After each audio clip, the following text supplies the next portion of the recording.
So hello and welcome. I am so glad you could join us today. I have a beautiful guest with me today. This is Erica Glessing, and I'm interviewing Sadie Rose Lake, who's an author and a consciousness facilitator, and she happens to have a certain capacity in the area of parenting, fertility, and creation.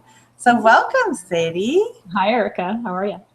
I am good. I'm curious. So I think, I'm just going to jump right in and ask you a question about,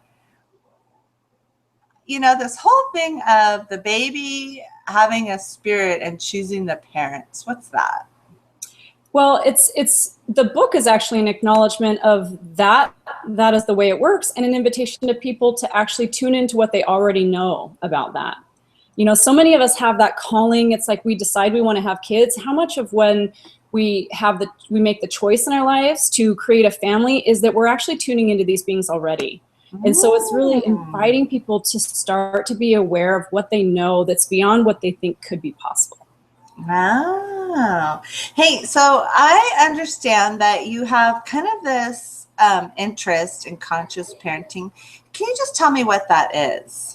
Yeah, conscious parenting is just not leaving you out of the equation of your family. And so many times when we become a parent, we think it's all about sacrificing, giving up you to create something greater for your kids. And it's really, consciousness and parenting is looking at, hey, what if I matter here too? And creating the family based on who you are too, and having it be more of a collaborative effort with your kids, instead of it always being like you have to just give up everything that's important to you to be a parent. So it's that invitation back to you. For some reason when we're chatting, and I know that Sadie has 3 children and I have 3 children, so we have 6 children between us. Yeah.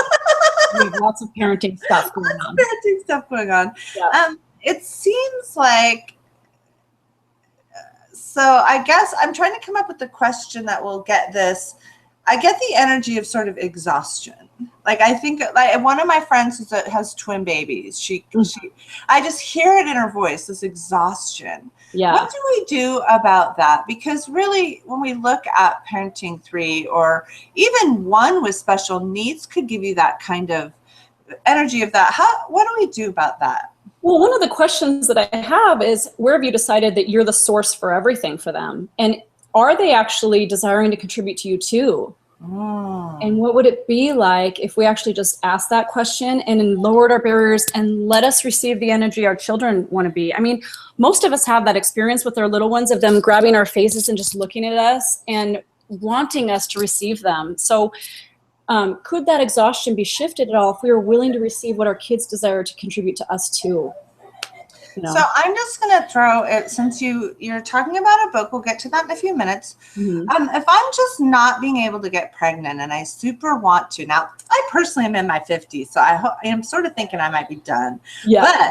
But if not that age is anything, but if we were in a space of saying, I'm trying this and I'm trying that, I want to be a baby, I've done visualization, I've done law of attraction, right. I've got my tubes checked, I've got my blood work checked.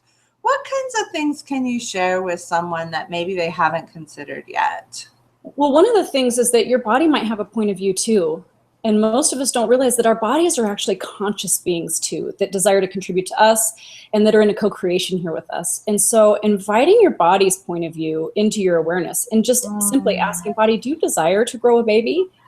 And what is light for you is typically going to feel like this expansion, or it's going to feel bubbly, or it's going to have this sort of lightness to it. That's what's true for you. And if it feels kinked up or weird, that's typically a negative response, or maybe not, like, a kind of a no. And so when you start to communicate with your body, even just asking, like, body, is this something you want to do? Is this something you want to create?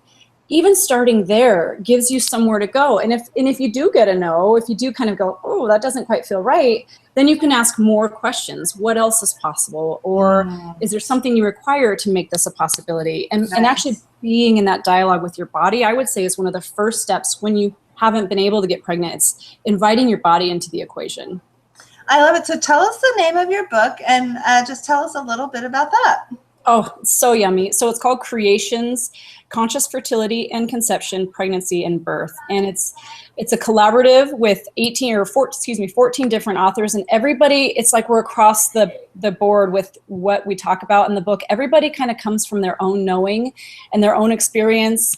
Everything from pregnancy at 16 and dealing with that all the way to infertility. And it's just looking at what showed up in our lives, what tools we use to actually outcreate what we would call a limitation, and being willing to actually ask questions or look at things in a different way than maybe this reality tells us is possible, to create something totally different showing up. So it's really that offering to readers that, hey, you're not stuck with this situation. There's always a way to change it. Now, how it gets changed and what ends up showing up may not be what you thought, but maybe it could be even better.